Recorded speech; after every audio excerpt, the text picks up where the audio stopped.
Hi everyone, welcome back to EzriLaw from podcast, the show that shares interesting issues about the law where you can relate with daily life. So in this episode, we will be talking about constitutionality on revocations of emergency of ordinance. So basically, what is this topic is mentioning about? Proclamations of emergency on 12 January 2021. So on 12 January earlier this year, the Prime Minister of Malaysia has announced that His Majesty the Yang di-Pertuan Agong YDPA has exercised his powers under Clause 1 of Article 150 of the Federal Constitutions to issue a proclamations of emergency throughout Malaysia from 11 January to 1st August 2021. This came a day after the Prime Minister had announced the imposition of stricter movement control measures in the states that were most badly affected by the outbreak of the coronavirus disease 2019. Two days later, after 14 January 2021, the Emergency Essentials Powers Ordinance 2021 was gazetted. As stated in the proclamations, the emergency was proclaimed as the YDPA was satisfied that a grave emergency exists whereby the security, economic life, and public order in Malaysia was being threatened by the reason of the COVID-19 pandemic. Unfortunately, on 26 July, the long-awaited parliament was finally reconvened after the numerous demands were made by all levels of society.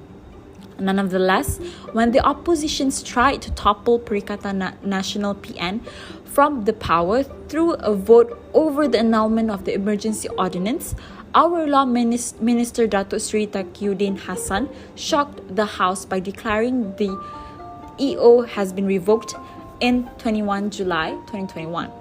It was a blow to the oppositions and the citizens as there was no prior notice to it. Yang di-Pertuan Agong Al-Sultan Abdullah Riayatuddin Al-Mustafa Bilal Shah has expressed great disappointment with the government's decision to revoke 6 emergency ordinances without his consent. In a statement, the king also expressed his dismay that the revocations of the ordinances was not presented in the parliament by the government. Comptroller of the royal household to Istana Negara, Dato' Ahmad Fadil Shamsuddin said in the statement that the Article 115 to be read with the Article 153 of the Federal Constitution clearly provides that the power to enact and repeal emergency ordinances rests with the Yang di-Pertuan Agong. In this regard, His Majesty expressed disappointment at the July 26 statement in the Parliament that the government has revoked all the emergency ordinances that the King had announced during the emergency period, although His Majesty had not consented to the revocation. So this was the source we've gotten by Twitter, mentioned by the 2022-13 news. Breaking mentioned that Yang di-Pertuan Agong confirms he did not consent to the revocations of the emergency ordinances, said he is very disappointed with the statement made in the parliament on the Monday that the government had revoked the ordinances. And now, let us look at the Federal Constitution, the supreme law of the law. Article 150, Section 1 states that emergency refers to threats to the security, economic life, or public order in the federations or any part thereof, and Yang di-Pertuan Agong has the federal power to declare emergency after receiving advice from the Prime Minister. Although the genuine reason behind the declarations of our current emergency was in doubt, certainly the Prime Minister had the power to advise the Yang di-Pertuan Agong to promulgate an emergency under the same of curbing COVID-19. And thus, the declarations brought us to today's question.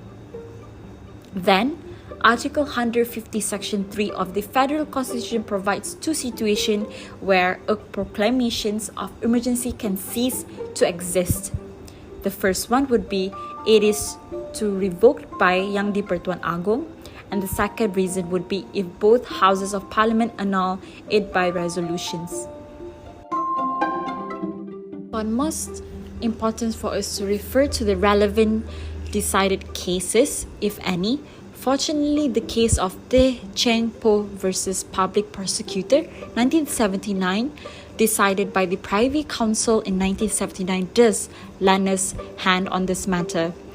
To make things clear, a quote propounded by the Honourable Lord de Plock must be highlighted: the power to revoke.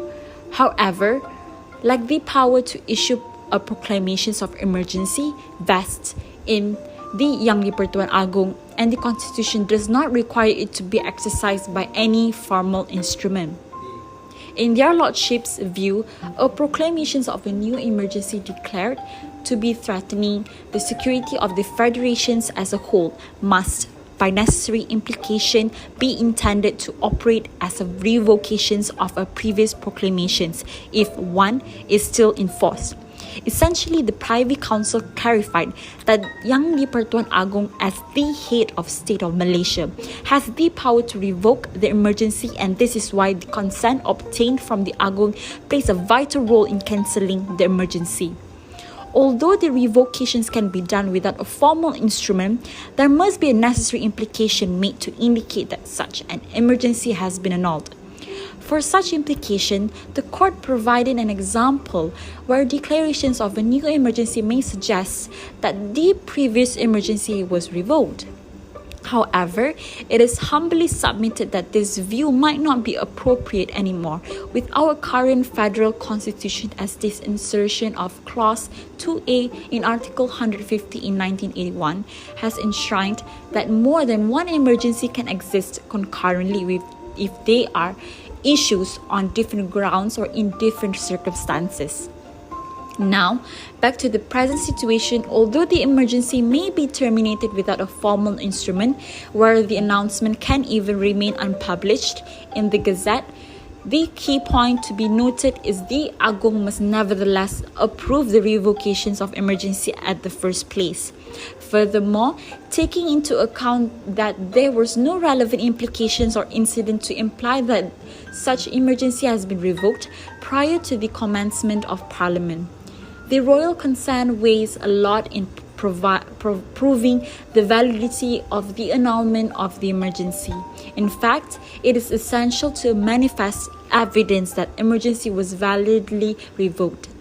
Not only because the voting session of the Parliament in nullifying the emergency would indirectly open the Pandora's box in demonstrating whether the ruling government still holds the majority supports of the MPs, but it is also crucial to the public too, because if the emergency was revoked, all the fines issued to the offenders after July 21st will be of no effect. Therefore, the public does not have to pay for their wrongdoing if the violation was done after July 21st, when the emergency was annulled. In short, in last week's case, the royal consent is the most important ingredient in revoking an emergency.